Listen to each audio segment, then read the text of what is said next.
Arrivé à un certain point, Gramsci ne parle plus de marxisme.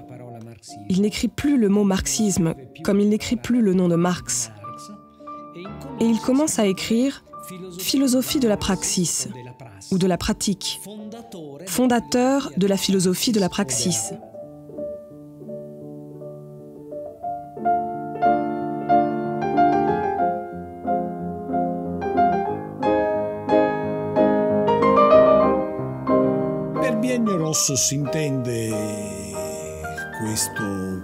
On entend par Biennio Rosso cette période qui va de 1919 à 1920, où il semble que l'Italie et toute l'Europe sont à la veille d'une grande révolution.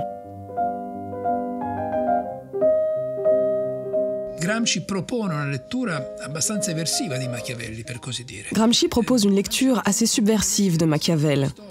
Il pense que Machiavel a écrit Le Prince comme une œuvre qui ne parle pas simplement à la classe dirigeante, mais qui parle au peuple.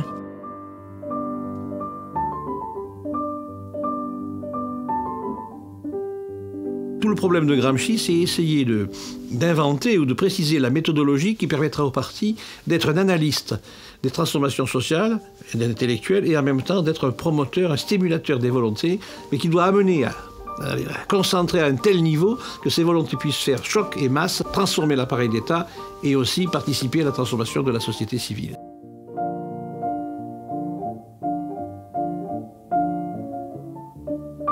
En fait, l'État intégral pour Gramsci, c'est la société civile, mais c'est aussi ce qu'il appelle la société politique. Donc société civile plus société politique égale, justement, l'État intégral.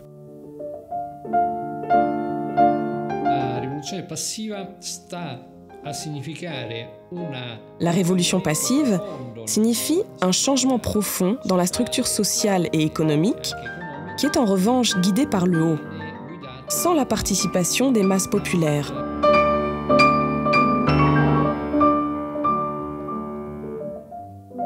Le sens commun indique chez Gramsci n'importe quel niveau de culture tant qu'elle n'est pas élaborée de manière critique.